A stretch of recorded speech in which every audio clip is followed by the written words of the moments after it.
কীর্তির বাচ্চা হারিয়ে যাওয়ায় শ্রদ্ধাকে বাচ্চা চুরির অপবাদ দিল কীর্তি। গাইজ নিয়ে আসলাম ভাগ্যরেখা ধারাবাহিক নাটকের 183তম এপিসোডের সুন্দর একটি এক্সপ্লেনেশন। মূল ভিডিওতে যাব তার আগে যারা এখনও আমাদের এই চ্যানেলটি সাবস্ক্রাইব করেননি তারা এখনই চ্যানেলটি সাবস্ক্রাইব করে পাশে থাকা বেল আইকনটি বাজিয়ে রাখুন। সো গাইজ ভাগ্যরেখা ধারাবাহিক নাটকের 183 নম্বর এপিসোডের শুরুতে আমরা দেখতে পারবো শ্রদ্ধা সোনিয়াকে ক্ষমা করে দেয় এবং বলে মানুষ মাত্রই তো ভুল হয়, আর সোনিয়া তো মামেজির প্রাণ বাঁচিয়েছে, তাই সোনিয়াকে দ্বিতীয়বার ক্ষমা করে দেওয়াই যায়। তখন বুয়াজি মজা করে বলে, আর আমি যে হিন্দি মুভির মতো নিজের জীবনের ঝুঁকি নিয়ে শ্রদ্ধার জীবন বাঁচালাম, আমাকে তো একটা ধন্যবাদও দিচ্ছ না। আর এটা তো বিয়ে বাড়ি, আর বিয়ে বাড়িতে আমাকে ভালো মন্দ খাওয়াতে হবে। আর এটি শুনে শ্রদ্ধা হাসি মুখে বলে, তোমরা যা খেতে চাও আমাকে বলো, আমি রান্না করে নিয়ে আসতেছি। এরপর শ্রদ্ধার শাশুড়ি বলে, না আজকে তোমাকে রান্না করতে হবে না, আজকে তুমি বিয়ের কনে, আজকে তোমাকে আমরা রান্না করে খাওয়াবো। এর পরের দৃশ্যে আমরা দেখতে পাই রুমের ভিতর অভয় শ্রদ্ধাকে বলতেছে, তুমি তো আমাকে ছেড়ে বাড়ি ছেড়ে চলে গিয়েছিলে। তখন শ্রদ্ধা কানে ধরে অভয়ের কাছে মাপ চায়, কিন্তু অভয় বলে, না এত সহজে তো তোমাকে মাফ করে দেওয়া যাবে না। তখন শ্রদ্ধা বলে, তুমিও তো পায়েলকে বিয়ে করার জন্য রাজি হয়ে গিয়েছিলে। অভয় বলে, আমি তো শুধু নাটক করেছিলাম। তখন শ্রদ্ধা বলে, নাটক করতে করতে যদি সত্যি তোমার বিয়ে হয়ে যেত তাহলে কেমন হতো। এরপর তারা দুজনেই অনেক দুষ্টামি শুরু করে। অভয় শ্রদ্ধাকে ধরার জন্য দৌড় দেয়, আর শ্রদ্ধা রুমের এদিক ওদিক ছুটোছুটি করে। এরপর কীর্তি রুমের বাইরে এসে শ্রদ্ধাকে ডাক দেয়।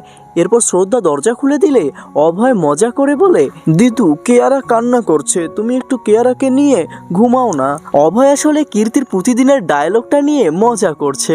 এরপর কীর্তি তার বাচ্চাকে শ্রদ্ধার কাছে দিয়ে সেখান থেকে চলে যায়। এর পরের দৃশ্যে আমরা দেখতে পাই কিছুক্ষণ পর শ্রদ্ধা বাচ্চাকে নিয়ে কীর্তির রুমে যায় এবং কীর্তিকে গিয়ে বলে, এই যে কেয়ারাকে বিছানায় রাখলাম, তুমি ওর খেয়াল রাখিও। কিন্তু কীর্তি এইসব কোনো কথাই শুনতে পায়নি, কারণ কীর্তি কানে হেডফোন দিয়ে গান শুনছিল, আর সে আলমারি থেকে কাপড় বের করতেই ব্যস্ত ছিল। তখন শ্রদ্ধা সেখান থেকে চলে যায়, আর কীর্তি কাপড় বের করতে করতে কেয়ারার গায়ে সব কাপড় ছুঁড়ে মারে, আর সে বুঝতেও পারে না কেয়ারা কাপড়ের উপরে আবৃত হয়ে গেছে। এরপর সেখানে ধোপা মেয়েটি আসে, আর ধোপা এসে কাপড়গুলো নিয়ে যায়, আর কাপড়ের সাথে কেয়ারাকেও বেঁধে নিয়ে যায়। এরপর খাবার টেবিলে সবাই খাবার খেতে আসলে কীর্তির মা বলে, কীর্তি কেয়ারা কোথায়, সে কি ঘুমিয়েছে নাকি? তখন কীর্তি বলে, দিদু কেয়ারাকে কোথায় রেখেছো? তখন শ্রদ্ধা বলে, কি বলছো কীর্তি, কেয়ারাকে তো আমি তোমার কাছেই দিয়ে আসলাম। তখন কীর্তি বলে, দিদু তুমি মিথ্যা বলছো কেন, তুমি কোথায় আমাকে কেয়ারাকে দিয়ে গেলে?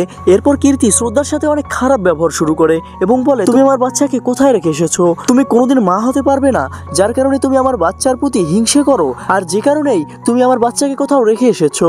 এরপর শ্রদ্ধা সেখান থেকে চলে যায়। বরুণ আর অভয় মিলে পুলিশ স্টেশনে যায়। এর পরের দৃশ্যে আমরা দেখতে পাই শ্রদ্ধা ধোপার কাছে গিয়েছে, আর সেখানে গিয়ে কেয়ারাকে খুঁজছে। এরপর সে কেয়ারার কান্নার শব্দ পায়, আর সে একটা কাপড়ের স্তূপের ভেতর খুঁজতে খুঁজতে কেয়ারাকে খুঁজে পায়। শ্রদ্ধা বাচ্চাটিকে নিয়ে বাড়িতে চলে আসে। তখন কীর্তি শ্রদ্ধাকে বলে, তুমি আমার বাচ্চাকে কোথায় রেখে এসেছিলে? তুমি আমার সন্তানকে হিংসে করো, যার কারণে তুমি আমার বাচ্চাকে কোথাও রেখে এসেছিলে। তখন শ্রদ্ধার শাশুড়ি শ্রদ্ধাকে জিজ্ঞাসা করে, তুমি বাচ্চাটিকে কোথায় পেলে? তখন শ্রদ্ধা বলে, কীর্তির রুমের কাপড়ের সাথে বাচ্চাটি ধোপার সাথে চলে গিয়েছিল, আমি কাপড়ের স্তূপের ভিতর তাকে খুঁজে পেয়েছি।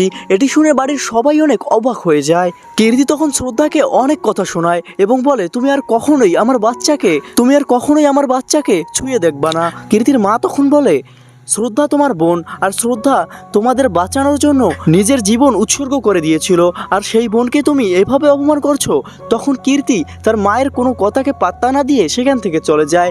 এর পরের দৃশ্যে আমরা দেখতে পাই শ্রদ্ধা সেখান থেকে গিয়ে রান্নাঘরে একা একা কান্না করছে, আর সেখানে শ্রদ্ধার মা এসে শ্রদ্ধাকে সান্ত্বনা দেয়। সো গাইজ এই ছিল ভাগ্যরেখা ধারাবাহিক নাটকের 183তম এপিসোডের সুন্দর একটি এক্সপ্লেনেশন। আর 184তম এপিসোড কালকেই আসবে আমাদের এই চ্যানেলে। তো সবার আগে দেখতে হলে আপনাদের অবশ্যই আমাদের চ্যানেলটি সাবস্ক্রাইব করে পাশে থাকা বেল আইকনটি বাজিয়ে রাখতে হবে। ধন্যবাদ সবাইকে।